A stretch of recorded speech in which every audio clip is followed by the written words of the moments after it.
Sorry if I'm bombarding you all with book tags, but I'm stuck inside, I am bored, and book tags are fun. So, today I'm going to be doing the quarantine book tag. Now, this was something I wasn't sure I was going to do. I felt maybe it was a bit too close to home and maybe it wouldn't be very well accepted on BookTube. I also debated doing it myself because I thought, well, probably the last thing I want to do is remind myself that we're stuck in the house. So I debated for quite a while whether to do this or not, but after reading some of the questions and some of the prompts, I thought it'd be quite funny, and just because they make me laugh, some of them, and it was probably quite a light-hearted take on quarantine. If it was heavy-hitting, I probably wouldn't have done it.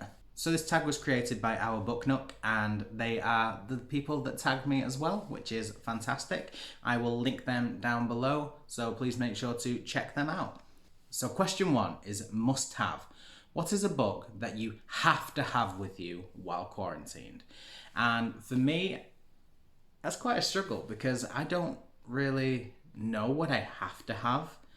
And to be honest, I want to say the Harry Potter book series, and I feel like a bit of a cheat saying them because in this entire time in quarantine, I have not once actually read them.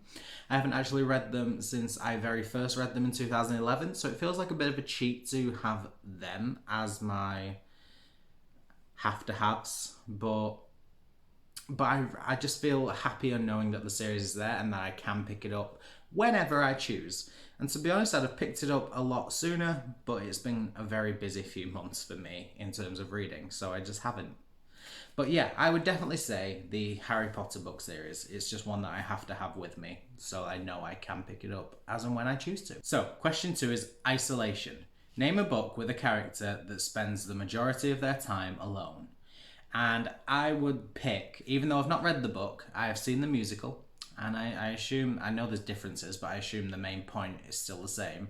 I would pick Wicked, because the main character of Elphaba in the musical spends quite a lot of the time by herself because everybody hates her. She's the Wicked Witch of the West. Obviously, she ain't gonna have many friends.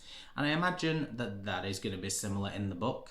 Like, I know she's gonna start out with friends and then lose them, but I'm gonna say that she spends the majority of the time by herself. So I'm gonna go with Wicked, which is quite a nice change for me because I don't always go with Wicked. So yay! So question 3 is Binge Read, and that is a long book series you would recommend to somebody who has a lot more time on their hands. And obviously I am going to recommend the Alex Cross series by James Patterson. Now, there are 29 books in this book series. Of course, that is a very, very long book series. That will take you a long while to get through. So I would 100% recommend them. It's a great series. I love James Patterson. Alex Cross is my all-time favourite James Patterson book series. It's amazing. I can't recommend it enough. I actually want to start the entire series again. Quite long, so I probably won't do that for quite a while.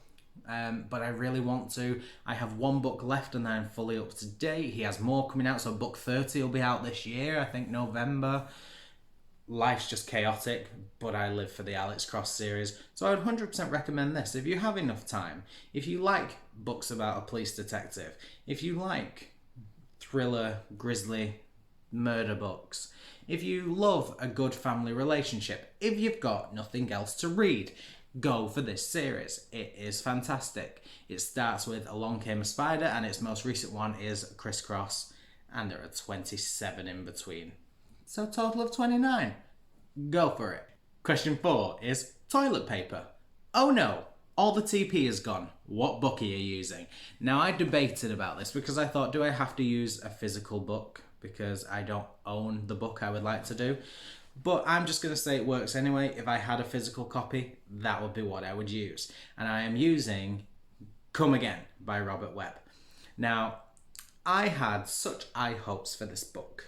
I thought it was great. It is about a young woman who is going through a really serious time of grieving in her life. She's just lost her husband to a medical condition and she is suicidal and about to take her own life. Then she wakes up in the body of her teenage self, just started university, and it is the day she meets her husband for the very first time. And this time, she decides she's going to save his life. That sounds like a great concept. I'm on board with it. I loved it. Read it. Part 1, Part 2, wow, amazing. Part 1 was all of the depression, suicidal stuff. I really felt it. I was on board. Couldn't love it more than I did. Part 2 was actually going back in time and meeting him and her friends and all of that all over again. Wowza, wowza, wow. Part 3, trash. I really hated it. Part 3 destroyed not only the book, but my life. Because it just made no sense. There was no set. It was just utter shite. Like it. Every time I discuss this book, I get really, really angry. I feel as though I need to do a really mad rant review for it, but I also feel mean doing that, and I also feel that that's really unfair. Also, the only reason I haven't done that is because I can't really talk about it without spoiling the book. Would I recommend this book to people? Hell no. Would I recommend that people read this book so that we can yell about it together? Hell yes. Please read the book so I can have someone to yell with. Like, it's just not fair that I am stuck with this. If you read the book, please let me know because I need to scream about this book with y'all. But yeah, that'd be being used as toilet paper. I wouldn't even need to use it as toilet paper. That's just going. I hate it. I need to quit. Moving on. Okay, question 5 is Antiviral, and that is a book that went viral that you have avoided or not read yet. Ninth House by Leigh Bardugo. I don't really know anything about it. Don't know why I don't want to read it. The main reason I know I don't want to read it is because I started reading the synopsis on the back just to see if it was something I wanted to read because everyone seems to be talking about the book, and I got bored reading it, and I thought, realistically, if I'm bored reading a synopsis, how much fun am I going to have with the book itself? And I feel like the answer is not that much. So a lot of my friends are trying to say, you need to read this book. Please read this book. I'm begging you, read this book. And I'm just like, no, sir. So will I be convinced in the future? Who knows? But I'm actively avoiding reading it for now. And the final one is Super Binge, and that is a book series and TV combo that you would recommend. And I thought really, really hard about this one because I don't have that many books that I know and love that have been turned into TV series. So I found it quite a struggle to pick books and TV series that would fit this prompt. But I did finally come up with one. I haven't read the books yet, so it might be a bit of a cheat, but it's the closest I could get. And that is A Series of Unfortunate Events. Shut up. But I absolutely loved the TV series. Like, it was one of those TV series that I watched, and every episode I was sat there like, this is utter trash. I hate it. But when the episode finished, I was like, oh my god, I have to watch the next one. I love it. So now that I finished the TV series, I'm kind of sat there like, I really want to watch it again, and I'm literally like this close to starting it again. The only reason I haven't started it again is because I want to read the books now before I watch the series, and the books are going to be read soon. I'm planning on doing that during like a 24-hour readathon, as seen by Brooks Books and Emma from Drinking by My Shelf.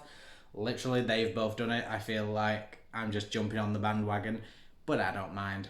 I will mooch off their ideas. And they are all of the questions, and I really enjoyed doing this tag, actually. It made me laugh.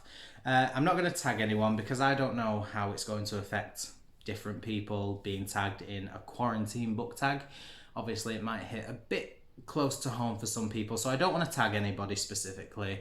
But it is an open tag. If you want to do it, please feel free to say that I tagged you, because I'm more than happy to do that, and I haven't tagged anyone specific for that reason. So let me know what you think of this book tag. Let me know what you think of any of the books I've mentioned. If you have read them, if you want to read them, if you have read them and hated them, if you have hated them and loved them, and that made no sense, I'm just going to stop. Let me know what you think. So thank you so much for watching. Please make sure to click the subscribe button and ding the bell so you always get notified when I post. Other than that, I post every Monday, Wednesday and Saturday, and then intermittently throughout the week whilst we are stuck inside. And until next time, I will see you later.